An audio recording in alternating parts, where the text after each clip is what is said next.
warahmatullahi wabarakatuh. Halo teman-teman, apa kabarnya? Sudah lama ya tidak berjumpa lagi dengan saya. Nah, saya di sini akan membawakan materi tentang sejarah sastra.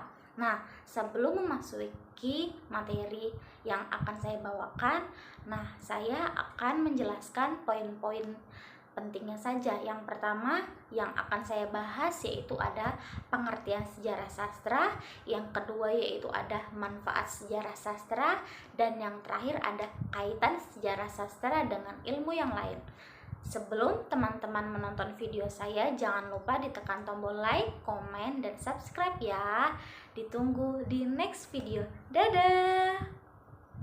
Nah, teman-teman, yang pertama yaitu ada pengertian sejarah sastra.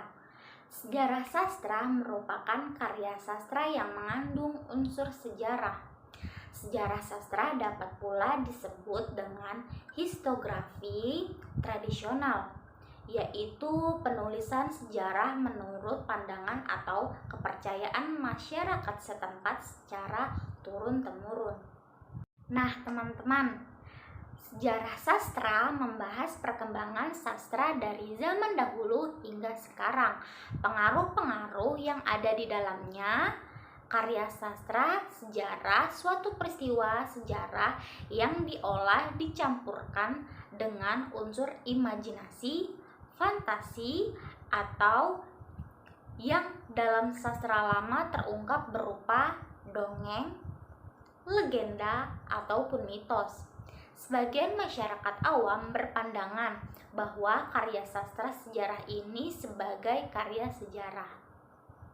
Nah, anggapan tersebut disebabkan oleh judul karya sastra sejarah yang umumnya menggunakan kata sejarah, silsilah, abad, tambo, atau tarambo yang mengandung pengertian sejarah itu sendiri. Nah, teman-teman, selanjutnya yaitu ada manfaat sejarah sastra. Nah, yang pertama, karya sastra dapat membawa pembaca terhibur melalui berbagai kisah yang disajikan oleh pengarang tersebut mengenai kehidupan yang ditampilkan. Nah, pembaca akan memperoleh pengalaman batin dari berbagai tafsiran terhadap kisah yang disajikan.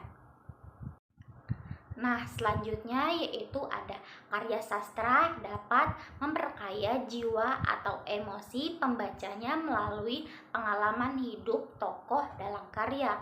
Nah, selanjutnya ada lagi yang karya sastra dapat memperkaya pengetahuan intelektual pembaca dari gagasan, pemikiran, cita-cita, serta kehidupan masyarakat yang digambarkan dalam karya tersebut. Nah, manfaat selanjutnya yaitu ada karya sastra dapat mengandung unsur pendidikan.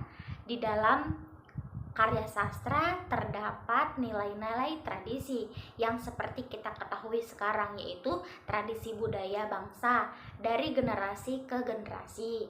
Nah, karya sastra dapat digunakan untuk menjadi sarana penyampaian ajaran-ajaran yang bermanfaat bagi si pembaca.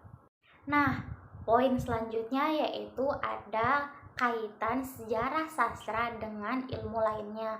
Nah, di sini saya ambil kaitan sejarah sastra dengan teori sastra dan kritik sastra. Nah, yang pertama yaitu ada teori sastra. Teori sastra adalah suatu cabang ilmu sastra yang mempelajari tentang hakikat, unsur-unsur, dan penilaian terhadap karya sastra. Selanjutnya yaitu ada sejarah sastra. Nah, yang seperti kita ketahui, sejarah sastra yaitu cabang ilmu sastra yang mempelajari tentang perkembangan sastra sejak awal hingga akhir atau hingga sekarang. Nah, berikutnya yaitu ada kritik sastra. Kritik sastra di sini adalah cabang ilmu sastra yang menilai tentang baik buruknya, indah tidaknya suatu karya sastra tersebut.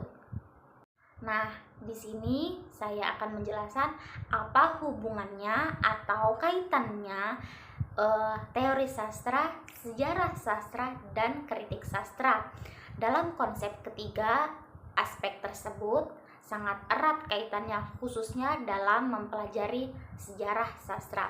Dalam mempelajari sejarah sastra, kita dituntut untuk mempelajari teorinya terlebih dahulu, yang mencakup hakikat sastra, unsur sastra, dan penilaian terhadap karya sastra agar kita dapat mempelajari sejarah sastra sesuai dengan fakta yang ada dan dapat dituntut secara rasional. Nah, selanjutnya yaitu sejarah sastra juga merupakan kebenaran dari suatu karya sastra, karena jika suatu karya sastra memiliki sejarah yang jelas dan terbukti yang kuat, maka karya sastra tersebut dapat diakui kebenarannya. Terakhir yaitu hubungan kritik sastra dengan sejarah sastra dalam pembelajaran, di mana kita menilai tentang bobot yang dimiliki suatu karya sastra, baik itu penilaian tentang keindahan, kelebihan, atau kekurangan. Nah, teman-teman, mungkin itu saja sejarah sastra yang saya bahas hari ini. Cukup sekian, saya akhiri. Wassalamualaikum warahmatullahi wabarakatuh. Jangan lupa ditekan tombol like, komen, dan subscribe. Dadah!